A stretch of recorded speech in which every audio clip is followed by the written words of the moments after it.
मेरे देवता, आज कितने दिनों बाद तुम्हें खत लिखने का मौका मिल रहा है। सोचा था बिनती के ब्याह के महीने भर पहले गांव आ जाऊंगी तो एक दिन के लिए तुम्हें आकर देख जाऊंगी, लेकिन इरादे इरादे हैं और जिंदगी जिंदगी। अब सुधा अपने जेठ और सास के लड़के की गुलाम है। ब्याह के दूसरे दिन चला जाना हो। तुम्हें यहाँ बुला लेती, लेकिन वहाँ बंधन और पर्दा तो ससुराल से भी बदतर है। मैंने बिनती से तुम्हारे बारे में बहुत पूछा, वह कुछ नहीं बताई। पापा से इतना मालूम हुआ कि तुम्हारी थीसिस छपने गई है। कन्वोकेशन नज़दीक है। तुम्हें याद है, वायदा था कि तुम्हारा गाउन पहनकर मैं फ़ोटो खिंचवाऊंगी। वह दिन याद करती हूँ तो जाने कैसा होने लगता है। एक कन्वोकेशन की फ़ोटो खिंचवा कर जरूर भेजना। क्या तुमने बिनती को कोई दुख दिया था? बिनती हरदम तुम्हारी बात पर आंसू भर लाती है। मैंने तुम्हारे भरोसे बिनती को वहाँ छोड़ा था। मैं उससे दूर, माँ का सुख उसे मिला नहीं, पिता मर गए। क्या तुम उसे इतना भी प्यार नहीं दे सकते? मैंने तुम्हें बार बार सहर दिया था। मेरी तंदुरुस्ती अब कुछ ठीक है, लेकिन जाने कैसी है।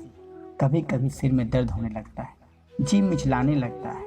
आजकल वो बहुत ध्यान रखते हैं, लेकिन वे मुझको समझ नहीं पाए।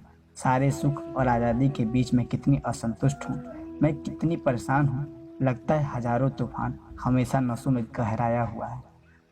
चंदर, एक बात कहूँ, अगर बुरा न मानो तो। आज शादी के 6 महीने बाद भी यही कहूँगी चंदर कि तुमने अच्छा नहीं किया। मेरी आत्मा सिर्फ तुम्हारे लिए बनी थी। उसके रेशे में वो तत्व है जो तुम्हारी ही पूजा के लिए थी। तुमने मुझे दूर फेंक दिया, लेकिन इस दूरी के अंधेरे में भी जन्म जन्मांतर तक भटकती हुई सिर्फ तुम्ही को ढूंढूंगी। इतना याद रखना, और इस बार अगर तुम मिल गए तो जिंदगी की कोई ताकत, कोई आदर्श, कोई सिद्धांत, कोई प्रवचना मुझे तुमसे अलग नहीं कर सकेगी। लेकिन मालूम नहीं पुनर्जन्म सच है या झूठ। अगर झूठ है तो सोचो चंदर कि अनादिकाल के प्रवाह में सिर्फ एक बार मैंने अपनी आत्मा को सत्य ढूंढ पाया था, और अब अनंत काल के उसे खो दिया।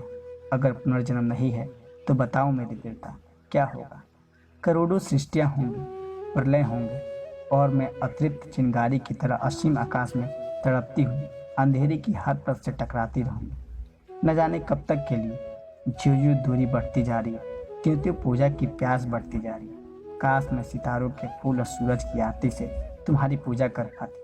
लेकिन जानते हो मुझे क्या करना पड़ रहा है? मेरे छोटे भतीजे नीलू ने पहाड़ी चूहे पाले।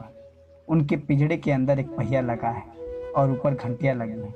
अगर कोई अभागा चूहा उस चक्र में उलझ जाता है तो ज्यों ज्यों छूटने के लिए वो पैर चलाता है, त्यों त्यों चक्र घूमने लगता है, घंटियां बजने लगती हैं। नीलू बहुत खुश होता है, लेकिन चूहा थककर बेदम होकर नीचे गिर पड़ता है।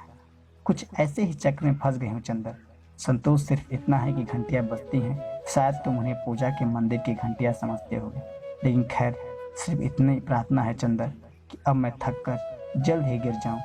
मेरे भाग्य खत का जवाब जल्द जल्द ही देना। तुम्हारी जन जन की प्यासी सुधा।